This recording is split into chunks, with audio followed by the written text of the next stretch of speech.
Alhamdulillah alladzi farada alaina siyama haqqa hamdi wassalatu wassalamu ala Muhammadin nabiyyi wa ala alihi wa sahbihi wa jundi. Asyhadu an la ilaha illallah wahdahu la syarikalah wa asyhadu anna Muhammadan abduhu wa rasuluh la nabiyya ba'dah. Allahumma salli wa sallim wa barik ala hadzal nabiyil karim nabiyina Muhammadin wa ala alihi wa sahbihi ajmain. Bapak Ibu jamaah sekalian rahimakumullah. Alhamdulillah sampai di penghujung bulan suci Ramadan kita masih dikaruniai rahmat, taufik serta hidayah Allah sehingga kita dapat istiqomah dalam melaksanakan rangkaian ibadah di bulan suci Ramadan. Mudah-mudahan seluruh amal ibadah yang kita laksanakan menjadi amal yang solih dan mendapat ridho dari Allah Subhanahu wa Ta'ala. Amin. Bapak Ibu para jamaah sekalian, kita bersyukur karena tidak semua orang dipanggil Allah dengan ya ayyuhallazina amanu. Allah memanggil hambanya yang beriman saja untuk diperintahkan puasa. Maka begitu kita terpanggil melaksanakan ibadah puasa, maka kita berstatus sebagai orang yang beriman. Dan ayat-ayat yang dimulai dengan ya ayyuhallazina amanu di dalam ilmu tafsir disebut Nida'ur Rahman. Nida'ur Rahman itu artinya panggilan dari yang maha pengasih dan maha penyayang terhadap hambanya yang dikasihi dan yang disayangi. Dan itu terulang sebanyak 86 ayat di dalam Al-Quran. Jamaah sekalian, panggilan ya ayyuhalladzina amanu itu beda karakternya dengan ya ayyuhannas. Beda pula dengan ya bani Adam, apalagi ya bani Israel, sangat berbeda. Allah memanggil orang yang beriman itu mesti setelah ya ayyuhalladzina amanu mesti diperintahkan melaksanakan perintahnya Allah. Atau dalam satu ayat itu ada perintah dan sekaligus larangan. Nah, maka perintah Allah itu dalam rangka mewujudkan cinta kasih Allah.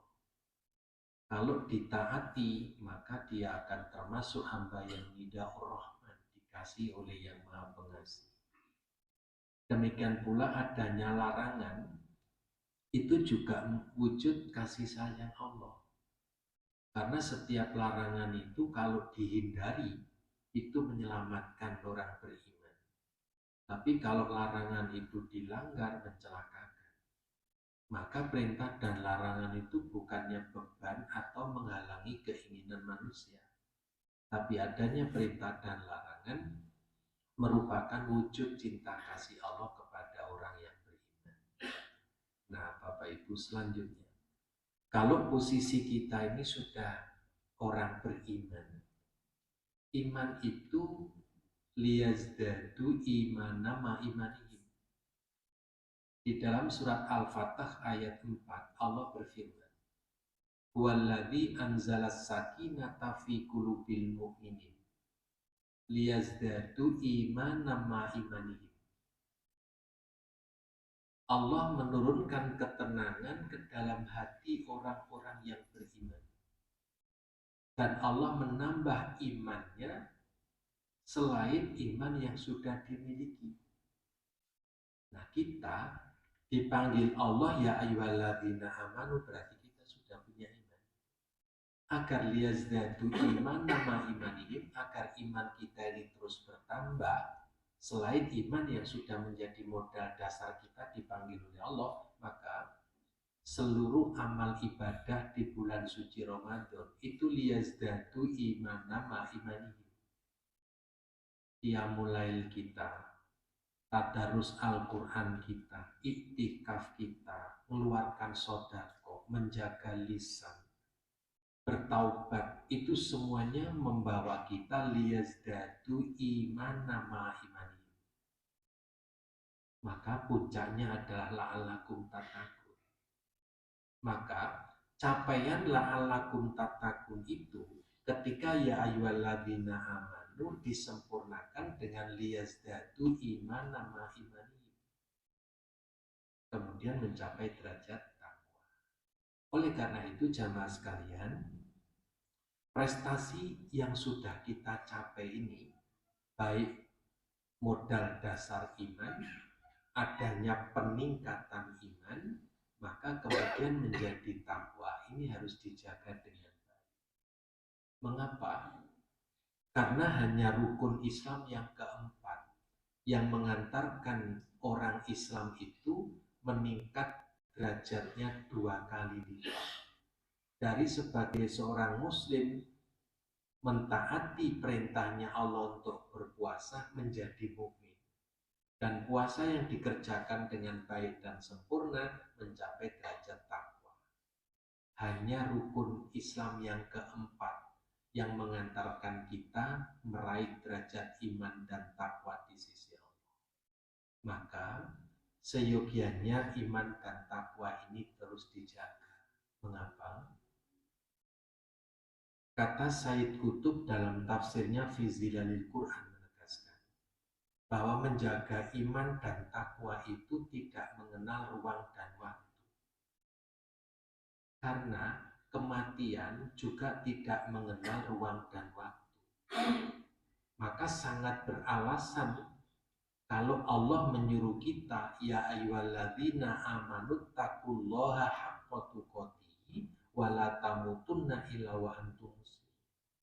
Wahai orang yang beriman, bertakwalah kamu kepada Allah dengan sebenar-benar takwa. Seperti apa sebenar-benar takwa itu? Jawabannya ada pada lanjutan ayat itu. Wala tamutunna illa wa antum muslimun. Jangan sekali-kali kamu mati kecuali bersama Islam, kecuali membawa iman. Maka hidup kita ini harus menghidupkan Islam dan iman agar kelak ketika meninggal dunia tetap ditemani Islam dan iman. Itu yang penting. Yang kedua, mengapa kita harus mempertahankan iman? Karena iman itu rahmat satu-satunya yang tidak diminta kembali oleh Allah. Bapak Ibu yang dirahmati Allah, semua rahmatnya Allah itu pelan dan pasti kembali kepada Allah. Memberi rahmat harta. Berapa lama manusia bersama harta? Tinggal siapa yang lebih dulu. Kalau tidak hartanya yang lebih dulu kembali kepada yang maha memiliki harta, atau orang yang dititipi harta itu kembali kepada yang maha menghidupkan. Atau harta dan orangnya bareng-bareng seperti Korun dan hartanya itu bareng mendelep di tanah. Allah memberi rahmat keluarga. Anggota keluarga kita satu persatu akan kembali kepada Allah tanpa bisa kita kendalikan. Allah memberi rahmat jabatan. Berapa lama orang menjabat? Itu saja kalau sudah menjabat sombong, kadang curang, kadang tidak jujur, kadang menzalimi sesama. Tidak lama kok orang menjabat. Kita hidup pun tidak lama. Kita bersama rahmat sehat itu pelan dan pasti bersamaan dengan bertambahnya umur, kesehatan kita menurun, kekuatan kita menurun, daya ingat kita menurun, penglihatan menurun, pendengaran menurun. Meskipun dokter itu gigi tanggal, meskipun dokter gigi, telinga, hidung, tenggorokan itu menurun, termasuk dokter THT.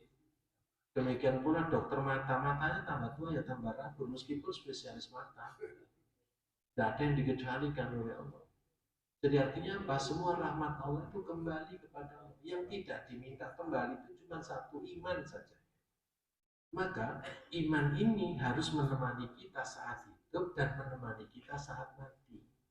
Karena ketika mati itu tidak membawa apa-apa kecuali iman dan amal saleh. Jabatan nggak dibawa dan nggak ditanya oleh malaikat, kamu di dunia jadi apa? Cuman jadi ketua RT ya lumayan. Nggak ditanya jabatan itu, yang ditanya itu ya Tuhanmu siapa, nabimu siapa, kitab sucimu apa, agamamu apa, jabatan apapun nggak ditanya. Jadi Bapak Ibu, iman yang akan menyelamatkan kita sejak hidup di dunia sampai mati. Karena itu iman ini harus dijaga, dan prestasi iman dan takwa kita itu utuh, bulat bunder ser gitu, hasil ibadah Ramadan. Karena apa? Selama Ramadan Bapak Ibu semangat sekali menempa diri untuk menghapus dosa-dosa, menambah amal ibadah, semangatnya fastabiqul khairat. Lebih banyak tempatnya di masjid daripada di pasar akik. Lebih lama di masjid daripada di pasar burung, apalagi pasar kembang. Iktikaf 10 hari terakhir itu kan luar biasa. Semua masjid penuh. Tadi pagi saya ceramah di Masjid Alif, saya langsung tadi malam itu. Jadi bilang, Pak, di sini alhamdulillah hampir 100 Pak yang iktikaf. Luar biasa itu. Dan di berbagai masjid banyak iktikaf, terutama orang dari luar kota juga banyak yang berdatang. Nah, Bapak Ibu yang dirahmati Allah, prestasi ini yang luar biasa harus dijaga dengan mempertimbangkan bahwa iman itu rahmat satu-satunya yang tidak diminta kembali oleh Allah, dan rahmat yang diberikan kepada hamba yang dipilih. Kita ini hamba pilihan Allah, dipanggil sebagai orang beriman untuk melaksanakan puasa. Dengan puasa iman kita bertambah untuk mencapai derajat takwa. Maka meskipun keluarga dekat Nabi, kalau Allah nggak ngasih iman, yang nggak beriman sampai mati. Kurang apa Abu Thalib itu? Abu Thalib itu paman Nabi. Ketika ayah Rasulullah wafat, beliau dalam pemeliharaan pamannya. Kakeknya dulu, kemudian pamannya. Dibela habis-habisan. Dan ketika sakaratul maut, Rasul berjuang habis-habisan. Membisikkan kalimat kepada pamannya, paman, ikuti kalimat yang saya ucapkan. Dengan kalimat ini saya akan memperjuangkan nasibnya paman di hadapan Allah. Namun apa? Berulang-ulang Rasul mengajak itu, tapi Abu Jahal dan Abu Lahab juga membisikkan hal yang sama. Masa kamu tega meninggalkan agama nenek moyang kita? Akhirnya apa? Wafat dalam kondisi tidak beriman. Betapa sedihnya Rasulullah SAW, paman yang beliau cintai wafat dalam keadaan tidak husnul khotimah. Karena itu Allah kemudian menegur, innaka la tahdi man ahbabta walakinallah yahdi man yasha. Sesungguhnya kamu Muhammad tidak bisa memberikan hidayah meskipun kepada orang yang kamu cintai sekalipun. Mengapa? Karena yang maha memberi hidayah itu Allah. Dan Allah maha tahu siapa yang membutuhkan hidayah dan siapa yang tidak membutuhkan hidayah. Untuk apa Allah memberikan hidayah kepada orang yang tidak butuh hidayah? Sedangkan yang bersangkutan butuh sesat. Maka Allah tidak akan memberikan hidayah meskipun keluarga dekat Rasul. Karena itu kita ini hamba pilihan Allah, mari kita jaga. Dan Allah sudah mengingatkan kepada kita, wala takunu kallatina qadad ghazlaha min ba'di quwwatin ankasa. Jangan kamu seperti wanita yang mengurai kembali anyaman rajutan tenunan yang sudah bagus kemudian berantakan kembali. Prestasi yang gemilang ini jangan sampai buyar, jangan sampai ambrol. Kita ini seringkali dikecohkan dengan tradisi. Hari Raya Idul Fitri itu dirubah menjadi Lebaran. Karena Lebaran semua jadi bar. Tahu bar itu? Lebar ya. Udah ambrol kabeh. Jangan sampai menggunakan kata Lebaran lah. Kita punya kata yang lebih bagus, lebih cerdas, lebih indah, yaitu Idul Fitri, hari raya Idul Fitri, bukan hari raya Lebaran. Lebaran itu tidak ada dalam kamus Islam. Kita harus memasarkan bahasa kita. Orang berpuasa itu berakhir dengan Idul Fitri, tidak berakhir dengan Lebaran. Lebaran itu kata peninggalan imperialis Belanda. Untuk apa? Untuk tidak taat lagi, tidak istiqomah lagi, dan itu memang ya kerjaannya para imperialis.